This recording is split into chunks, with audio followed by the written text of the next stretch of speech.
3강 다시 시작하도록 하겠습니다.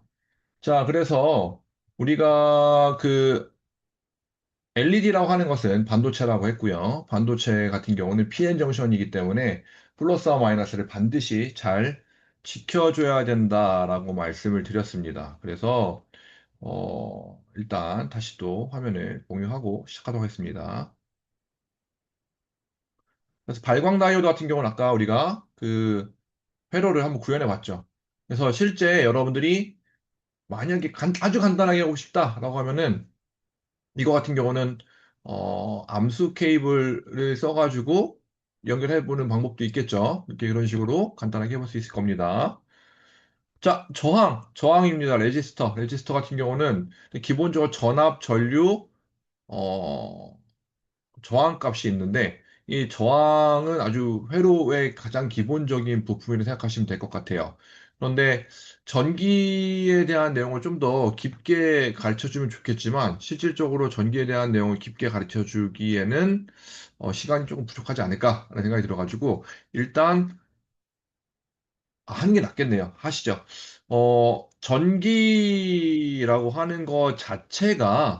전기라고 하는 것 자체가 음, 우리가 생각하는 것을 한번 이해해 볼 수가 있습니다. 어? 이거 안 되나요? 아, 여기 됐네요. 자, 이해해 볼 수가 있습니다. 먼저 전기라고 하는 것은 먼저 아까 첫 시간에도 얘기했지만 전기는 에너지가 높은 곳에서 낮은 곳으로 흘러가게끔 되어 있어요. 그게 바로 뭐냐면 전압이에요. 글자가 좀 이상하게 써줘도 이해해 주세요. 제가 최대한 또박또박 쓰고 싶은데 이상하게 와컴펜을 쓰게 되면 잘 안 써지더라고요. 자, 전압은 뭐다? 전기 에너지의 차이라고 해요. 차이라고 합니다. 그래서 얘를 다른 말로 뭐라고 하냐면 전위 차라고 표현합니다. 그래서 전기 에너지가 높은 곳에서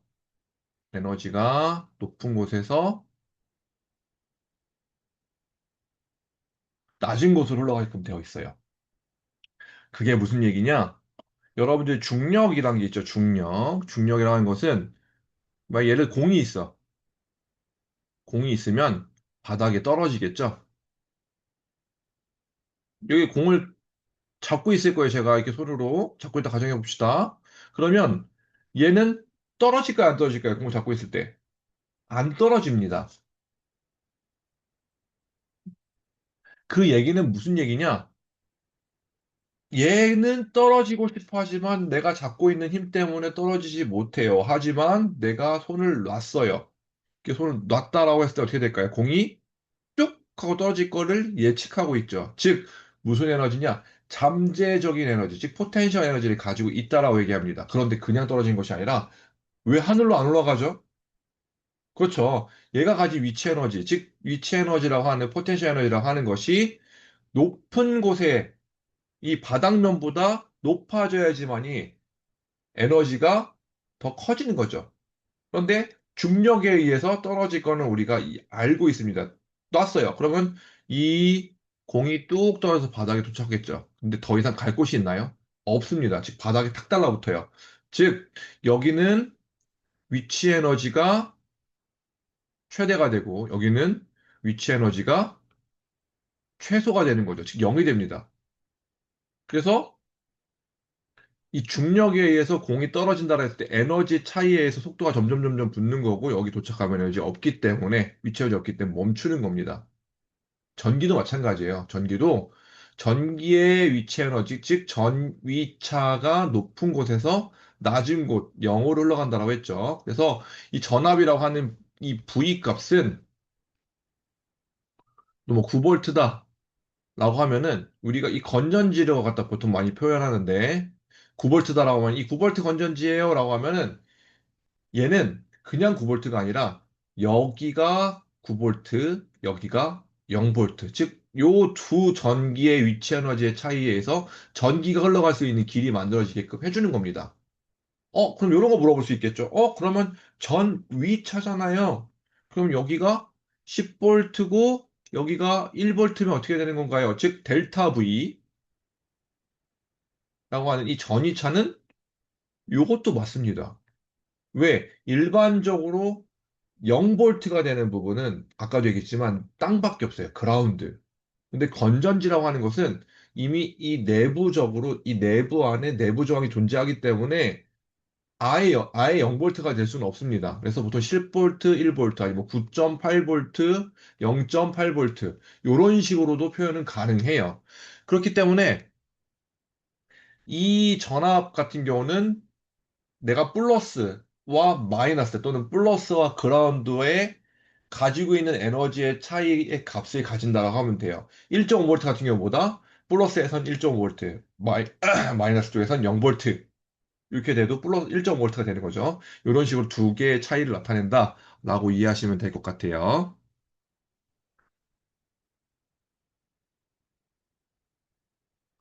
자, 두께를 조금만 두껍게 할까요? 자, 그러면 저항은 뭐냐? 저항. 저항은 좀 많이 두꺼워졌네요. 잘 알아볼 수가 없네. 잠시만요.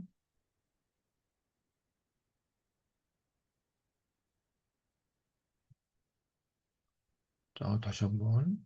이 정도의 글자 크기는 어느 정도가 나올까요? 너무 또 얇네요. 극단적이네요, 좀 많이. 이 정도 되겠네요. 자, 한번 써봅시다. 저항은 뭐냐면, 전기의 흐름을 방해하는 거죠. 전기의 흐름을 방해하는 겁니다. 그럼 뭘 방해하는 걸까요? 전압을 방해할까요? 전류를 방해할까요? 전압은 전기가 전기 에너지가 흐를 수 있는 능력이에요. 실제 흘러가는 건 뭐죠? 전자죠. 전자가 흘러가게 됩니다. 전자는 바로 전류죠. 즉, 산이 있어요. 그리고 바다가 있습니다. 그러면 산에서 흘러내려오는 물이 이렇게 있겠다 가정해 봅시다. 그러면 이 산 꼭대기에서 흐르는 것이 더 빨리 흐를까요? 아니면은 강에서 흐르는, 넓은 강에서 흐르는 게 많이 빨리 흐를까요? 당연하죠. 산 꼭대기가 더 빨리 올라가겠죠. 왜? 가파르기도 하고 경사도 높고 위치가 더 많기 때문에 더 빨리 올라갑니다. 근데 물의 본질은 바뀌나요? 바뀌지 않습니다. 즉, 여기선 빨리 흐르더라도 여긴 천천히 흐르겠죠. 그러면 빨리 흐르는 것이 에너지가 더 클까요? 아니면 천천히 흐르는 것이 에너지가 더 클까요? 여러분들 그 물리 시간에 배운 운동 에너지 2분의 1 mv 제곱이라는 것이 있을 거예요. 즉, 속도의 제곱에 키네틱 에너지, 운동 에너지는 비례하게 되죠. 제곱에 비례하게 됩니다. 즉, 빨리 흐르면 빨리 흐를수록 에너지 더 많이 가지고 있다는 거예요. 전류도 마찬가지예요. 전류도 전자의 흐름을 얘기하는 거예요. 전류가 크다라고 하는 건 전자가 빨리 흘러간다는 거예요. 그런데 저항에서는 무슨 일이 일어나냐? 여기서 전류의 값이 흘러가는 값이 바뀌는 것이 아니라 전압을 소모하게 돼요. 왜? 만약에 여기서 산에서 물방울이 100개가 흘러간다고 가정해 봅시다. 그러면 바닥에 땅에 흡수되지 않고 하늘로 증발하지 않는다고 했을 때 100개의 물방울이 출발하면 바닷가에 몇 개가 도착할 수 있을까요? 바로 100개가 도착하게 됩니다. 즉, 물방울의 개수를 전자의 개수다라고 생각하면은 내가 건전지에서 출발시킨 이런 회로가 있다고 가정했을 때 출발시킨 전자의 개수가 100개라고 생각해 봅시다. 양전자가. 뭐 양전자가 흘러가지 않지만 100개가 흘러간다라고 하면은 이 전선에서는 전자가 없어지나요? 없어질 일은 없겠죠. 왜냐면 어디로 빠져나가는 게 있어야 되는데 없어지진 않습니다. 그러면 100개가 출발하면은 100개가 도착할 거예요. 그런데 얘가 잃어버리는 건 뭐다? 요 저항에서 바로 에너지를 잃어버리게 됩니다. 즉, 요 저항이 여기서 9볼트고 여기가 0볼트라고 얘기했습니다. 높은 전압에서 낮은 전압 흘러간다고. 그런데 여기서 도착했을 때는 9볼트예요. 그런데 이 9볼트라고 하는 전기적인 능력, 전기적인 에너지를 이 저항에서 다 써버리는 거예요. 몇 볼트가 된다? 0볼트가 된다. 즉, 에너지를 잃어버리게 돼요. 하지만 전류의 개수, 즉, 전자의 개수는 똑같은 값이 도착한다라는 겁니다. 자, 그런데 이 저항이라고 하는 것이 재밌어요. 저항은 전기 에너지를 소비하니까 나쁜 녀석이다. 저항이 커지면 안 되겠네? 라고 생각할 수 있겠죠. 하지만 우리가 소리를 내거나 빛을 내거나, 물론 LED는 좀 다른 얘기긴 해요. 빛이 나온다라고 하는 것은 예를 들어서 예전에 그 텅스텐으로 만들어진 백열 전구가 있습니다. 백열 전구는 전기가 흘러가면서 그 텅스텐 필라멘트를 빨갛게 달궈가지고 거기서 나오는 빛을 가지고 뭔가를 비춰주는 역할을 했었던 거예요. 즉, 저항에서 빛으로 변환시켜주게 됩니다. 즉, 저항은 기본적으로 전류의 흐름을 방해하면서 전기 에너지 소모하지만 소모를 하면서 그냥 소모만 시키는 것이 아니라 에너지를 변화시켜준다. 전기 에너지를 빛 에너지, 열 에너지, 뭐 운동 에너지로 바꿔준 역할을 하게 되고요. 이 저항이란 것이 있기 때문에 여러분들이 전기 회로 그리고 어떠한 장비, 기구, 기계들을 쓸 수가 있다라고 생각하시면 돼요. 그래서 저항은 두 가지 역할을 합니다. 에너지를 소진시키거나 또는 에너지를 변환시키거나. 자, 그런데 이상에 있는 모든 물질들은 기본적으로 저항을 갖고 싶어 합니다.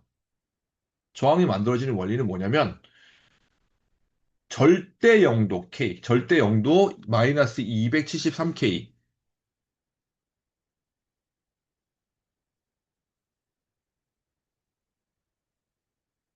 K는 모든 물질이 안정해집니다.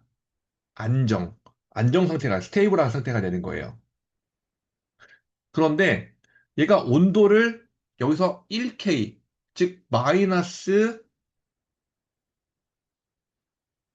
272K만 되더라도 에너지를 받게 돼요. 그럼 얘는 무슨 일을 하느냐? 이렇게 진동을 해요. 움직이기 시작합니다. 에너지를 얻기 시작해요. 그러면 고체들은 원래는 가만히 있는 것처럼 보이잖아요. 우리가 지금 살고 있는 이 지구는, 이 지구상에 있는 것은 대부분 정말 뭐 극저온이라고 하면은 뭐 마이너스 50도, 50도씨, 극 상온이라고 하면 50도씨 정도 되죠. 하지만 절대 영도 기준으로 봤을 때는 마이너스 한 뭐라고 해야 되나요? 마이너스 273에서 마이너스 50K? 그리고 상온 같은 경우는 0K, 그 다음에 고온 같은 경우 50K 정도 되겠네요. 상온이면 23도 정도 되겠죠. 27도 정도 되겠죠. 즉, 이미 에너지를 받아놓은 상태예요. 그래서 뭐 구리가 됐든, 철이 됐든, 은이 됐든, 금이 됐든, 우리가 알고 있는 모든 금속들도 기본적으로 뭘 가지고 있느냐? 저항을 가지고 있습니다. 왜?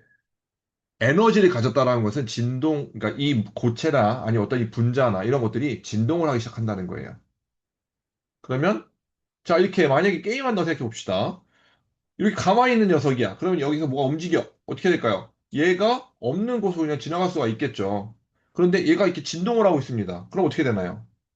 어, 꽝 하고 부딪힐 수도 있겠죠. 물론 부딪히진 않습니다. 부딪히진 않고 이렇게 휘어지겠지만 부딪히는 순간이 발생할 수도 부딪히려고 하는 순간이 발생하면서 얘의 속도를 갖다가 방해하게 됩니다.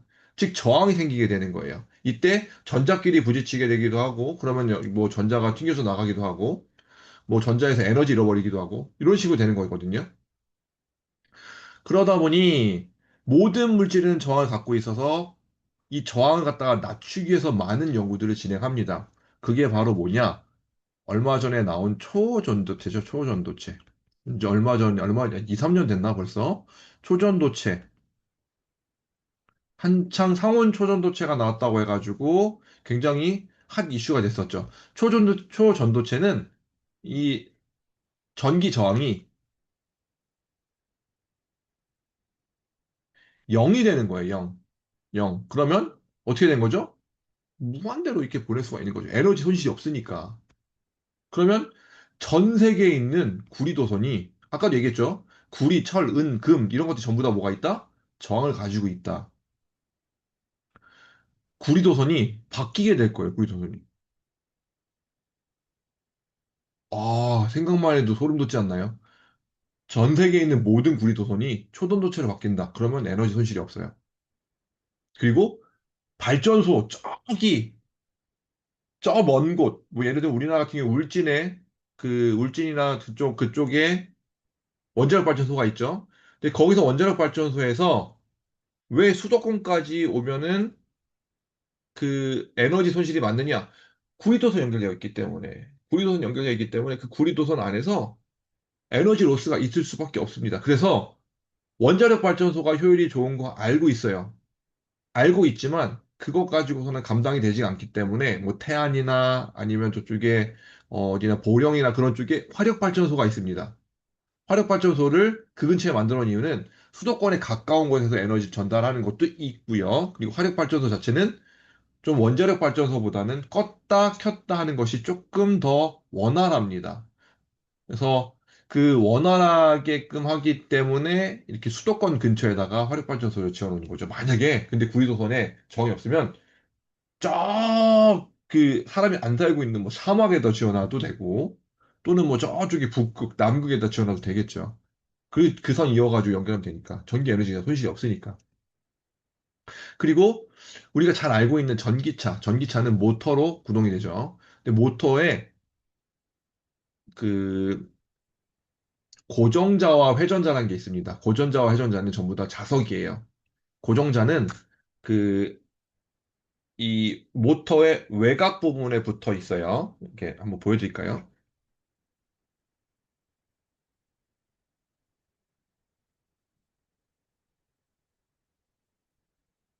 자,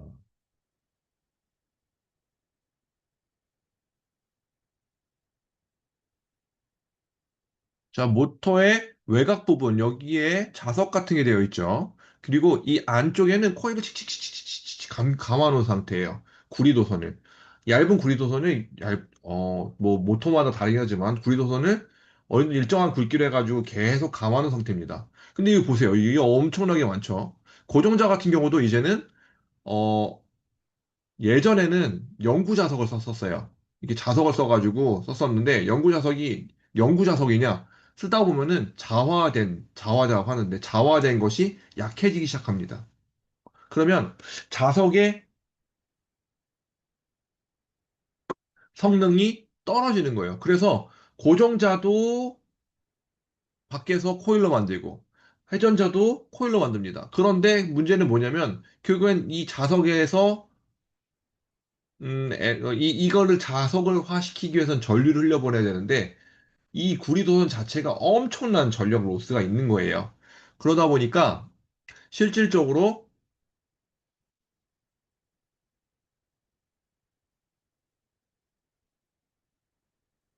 구리도선에서 저항이 생기고 저항에서 에너지 잃어버리니까 이 에너지 효율이 확 떨어지는 거죠. 근데 만약에 이 구리도선을 갖다가 초전도체로 바꿨다. 그럼 기본적으로 모터에서 발열이 안 나겠죠. 모터가 뜨거워질 일이 없어요. 물론 물리적으로 회전하면서 거기서 생기는 마찰 때문에 열이 발생할 수는 있겠지만 이 모터 자체에서 발열이 나지 않습니다.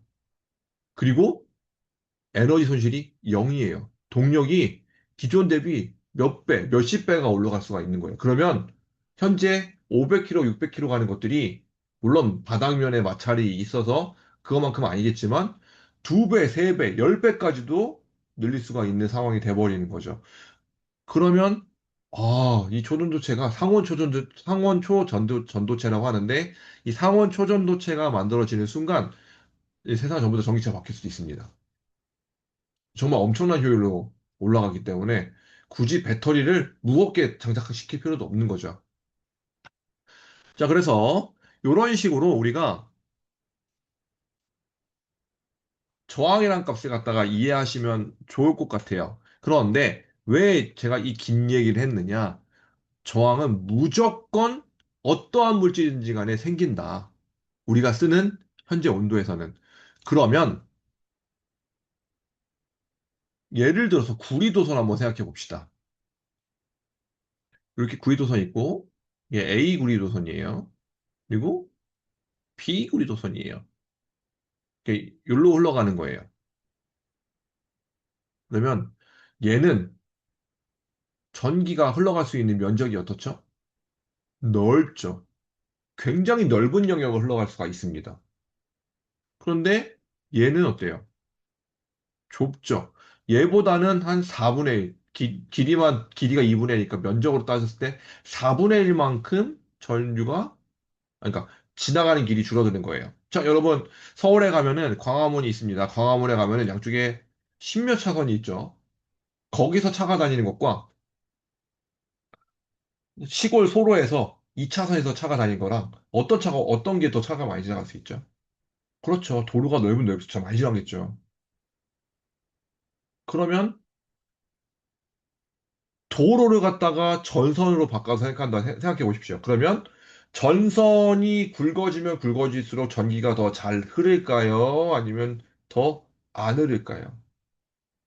당연하겠죠. 전선이 굵어지면 굵어질수록 전기는 훨씬 더 잘 흐르게 될 겁니다. 그렇다라고 하는 것은 실질적으로 송전탑에서 오는 그 전선들 굵기 이만합니다. 그리고 여러분들이 쓰는 아두이노 전선은 얇아요. 하지만 우리가 사용하는 멀티탭이나 콘센트 전선들은 두께가 꽤 두껍죠. 그게 뭐냐? 전류가 잘 흘러가야 된다는 거예요. 즉, 전선의 굵기는 저항을 갖다가 크게 만들까요? 작게 만들까요? 다시 한번, 전선의 굵기는 전류를 잘 흐를까요? 못 흐르게 할까요? 그렇죠. 전류를 잘 흐르게 합니다. 따라서 저와 면적이 넓어지면 넓어질수록 에이리어라고 할게요. 그 에이리어 약자 쓸 거기 때문에 면적이 넓어지면 넓어질수록 어떻게 된다? 전류가 잘 흐른다, 못 흐른다? 잘 흐른다. 잘 흐른다라고 하는 것은 같은 전선에서 저항이 높아진 거다, 낮아진 거다? 낮아진 거죠. 낮아진 겁니다. 여기까지 이해되시죠? 자, 그런데 똑같은 전선이 있어요. 길이가 요만큼 있는 것과 조금 사이즈 달라도 이해해 주세요. 길이가 이만한 게 있어요. 굵기는 똑같다 가정해 봅시다. 그러면 길이가 1인 녀석과 2인 녀석 지나가면서 어떤 게 전기가 더 많이 부딪힐까요? 전자가 더 많이 부딪힐까요? 부딪히는 더 높아질까요? 그렇죠. 아까도 얘기했지만 송전탑에서 발전소에서 집까지 가까워야지만이 전기 에너지 로스가 적다라고 했잖아요. 그건 무슨 얘기야? 가면서 부딪히면 높아진다는 거죠. 즉, 이 저항이라고 하는 것은 우리가 보통 R이라고 하는데 길이가, 즉 도선의 길이가 길어지면 길어질수록 어떻게 된다? 어떻게 된다? 그렇습니다. 바로 저항이 커지게 됩니다. 그렇기 때문에 전선을 짧게 써야 돼요. 너무 길게 쓰게 되면 다 저항이 됩니다. 그래서 저항이 늘어났다는 것은 에너지 손실이 일어난다는 거죠. 그리고 아까 전류가 늘어났다는 것보다 저항이 낮아진다. 저항이 그렇죠. 저항이 낮아지는 거죠. 즉, 면적에는 면적이 굵기죠. 굵기가 두꺼워지면 두꺼워질수록 결국엔 뭐다? 전류가 더 자르르기 때문에 저항값은 낮아지게 된다는 거죠. 그래서 도선의 면적과 길이에 따라서 저항의 크기가 정해지게 되는데 저항의 크기는 길이에는 비례, 면적에는 반비례한다 라고 생각하시면 될 것 같아요. 자, 그런데 아까도 금, 은, 뭐 구리, 뭐 철, 이런 거 얘기했잖아요. 어, 길이랑 면적은 어떠한 전선이든지 간에 만들 수가 있는데 그 물질의 종류는 없는데요. 그렇죠. 물질의 종류 없습니다. 그래서 물질의 종류를 나타낼 수 있는 앞에 비저항이라는 게 있어요. 이 비저항이라는 게 있는데 이 비저항은 결국에 뭐다? 물질의 종류다. 개수예요, 개수. 뭐 1.0, 2.0, 3.0 이런 개수입니다. 그래서 실질적으로 이 저항 값을 가지게 되는 요 팩터는 총 3개다. 첫 번째 면적, 그 다음에 길이, 세 번째는 로우 값, 로우라고 읽는데 이 비저항 값을 갖다가 나타낸다라고 생각하시면 될 것 같아요. 자, 그럼 이걸 왜 했느냐? 일단 써볼게요.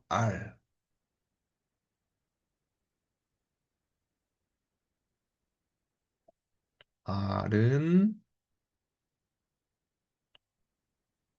저항은 면적분의 길이가 되고 그 다음에 여기에 비저항 로가 붙죠. 잠깐만 한번 예쁘게 씁시다. 최대한 예쁘게 써볼게요. 로우의 A분의 L분의 A죠. L분의 A가 돼가지고요. 이렇게 되는 거고요.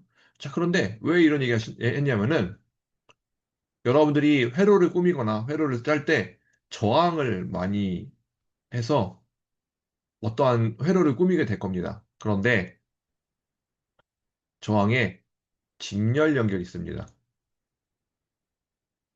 직렬 연결. 직렬 연결이라는 것은 직선으로 읽는다는 거죠. 직선으로. 그래서 저항 1, 2, 3이에요. 그래서 R1, R2, R3. 다 각 R은 그냥 100으로 합시다. 다 각 100옴이라고 가정해 봅시다. 자, 그러면 요 그림을 한번 봐보세요. 그림을 이렇게 그려볼게요, 제가. 저항이다.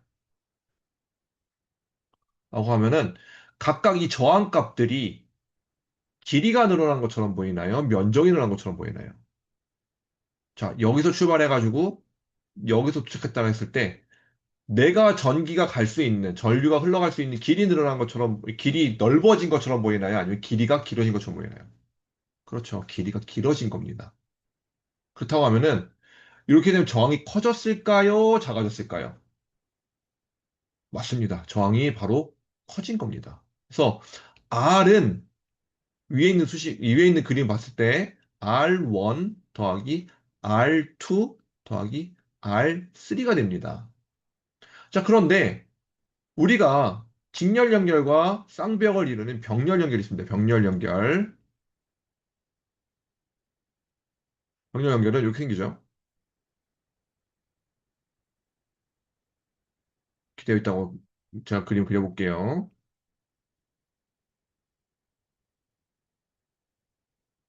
자, 이 지점에서 출발해가지고 이 지점으로 갔어. 그러면은 내가 출발했을 때 걸어간다고 가정해 봅시다. 여기서 만나가지고 세 갈래 길이 생긴 거죠. 즉, 길이가 늘어난 것이 아니라 면적, 즉 갈 수 있는 길이 늘어난 겁니다. 비례 반비례? 반비례입니다. 그래서 이렇게 되면 어떻게 되냐? 저항값이 오히려 줄어들어요. 아까 100옴이라고 했죠. 100옴이 100옴, 100옴, 100옴이면 얘는 300옴이래요. 근데 얘는 R1분의 1 더하기 R2분의 1 더하기 R3분의 1이 되죠. 그리고 얘를 갖다 최종적으로 역수를 취해줍니다. 100분의 1, 100분의 1, 100분의 1 해가지고 300분의 1이 되고요. 300분의 1을 갖다가 뒤집으면은 3, 아니, 300분의 1이 되죠. 100분의 1 더하기 100분의 1 더하기 100분의 1이 되면은 100분의 3이 되죠. 여기서 100분의 3이 됩니다. 끌려 뻔했네요. 100분의 3이 되고, 얘를 뒤집으면 R은 3분의 100이 됩니다. 그래서 얘는 33.3옴이라는 거죠. 왜?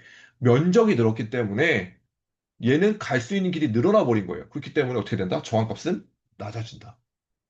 자, 이걸 또 왜 열심히 했느냐? 바로 또 실습을 하기 위해서입니다. 한번 해봅시다.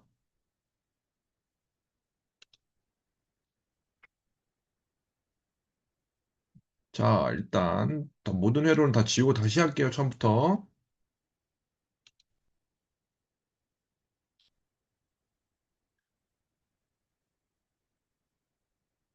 이것도 꼭 해보시기 바랍니다. 저항을 갖다가 세 개를 꺼내겠습니다. 이렇게 하면 되겠네요. 자, 틱, 틱, 틱, 틱, 틱. 이렇게 세 개 꺼냈어요. 그리고 각각을 이어줍니다. 그리고 얘는 몇 옴? 100옴이었죠? 아까 우리가 했었던 게. 100kΩ이 아니라 100옴이에요. 100옴. 또는 0.1옴 해도 되죠? 0.1kΩ 해도 되죠? 100옴입니다. 자, 100옴이고, 아까도 여기서 출발해가지고 여기서 전기가 흘렀을 때 저항이 얼마냐를 했잖아요. 이 띵커캐드가 좋은 게 간단하게 여기서 우리가 활용해가지고 멀티미터를 사용할 수가 있습니다. 여기서 기본으로는 안 나오고요. 모드로 바꿉니다. 구성 요소에서 모드로 바꾸게 되면은 쭉 내려오면은 여기 있죠. 기기에 보면 멀티미터가 있어요. 멀티미터가 이렇게 있고요. 자, 여기서 여기 출발점과 여기서 여기 끝나는 지점을 연결해 주는 거예요. 그러면 시작점과 끝점을 이어주는 어떠한 값들을 만들어낼 수가 있는 거죠. 그리고 얘를 런을 해줍니다. 그런데 아무것도 안 나와. 0밖에 안 나와. 왜 그러죠? 바로 전압이기 때문에 그렇습니다. 전압이에요, 전압. 그러면 얘가 우리가 원하는 값은 뭐였죠? 그렇죠. R이죠, R. 저항이죠. R로 눌러줘요. 그러면은 우리가 아까 계산한 대로 세 개의 저항을 합쳤을 때 몇 옴 나온다? 300옴이 나온다. 라는 것을 우리 쉽게 알 수 있습니다. 자, 그리고 병렬 연결해보죠. 하나, 둘, 셋. 그리고 선 연결해 줄 때는 이렇게 이어주면은 여기는 단선이 되어 있기 때문에 이렇게 이으면 안 돼요. 이렇게 하나 연결해주고 다시 또 여기서 이렇게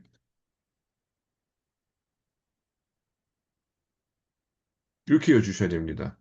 이렇게 아까의 모양과 똑같이 만들어주기 위해서 그대로 한번 만들어 볼게요. 이렇게 만들었습니다. 그러면 내가 여기서부터 출발해가지고 아까 여기서부터 여기였죠. 여기로 도착하게 하고 싶어요. 그럼 마찬가지로 멀티미터 하나 꺼냅니다. 멀티미터 10개 써도 상관이 없어요. 여기서 여기다 이어줘도 상관없고 여기다 이어줘도 상관없습니다. 어디다 이어줘도 상관없어요. 이렇게 할까요? 그러면 이렇게 멋지게 이렇게 한번 이어봅시다.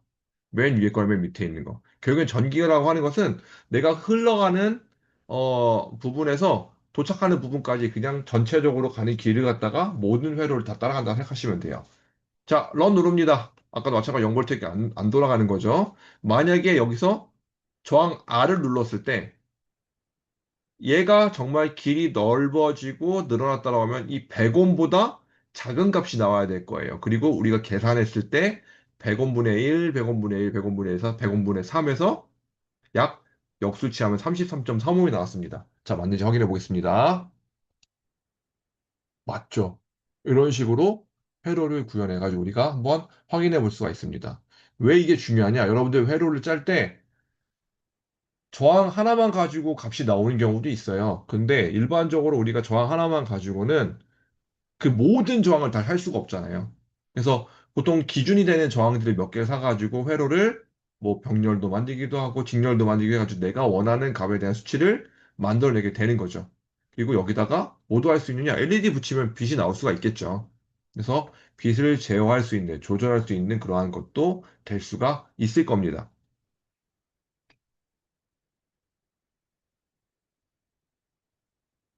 자, 그래서 일단 여기까지 일단 3차시까지 해가지고 마무리를 하고요. 저항에 대한 거. 혹시나 전류에 대한 얘기를 할 기회가 있으면 다시 한번 전류 얘기를 하도록 하겠습니다. 왜 저항을 얘기를 했느냐? 저항은 우리가 실생활 아니죠. 우리가 실제 아두이노에서 가장 많이 쓰이기도 하고, 그리고 요거를 갖다가 최적화 시켜가지고 만들어진 경우도 종종 있기 때문에 여러분들이 사용할 수 있을 거라 판단이 듭니다. 그래서 일단 3차시까지 마무리 짓고, 오늘 수업은 여기까지 해서 마무리 짓도록 하겠습니다. 수고하셨습니다.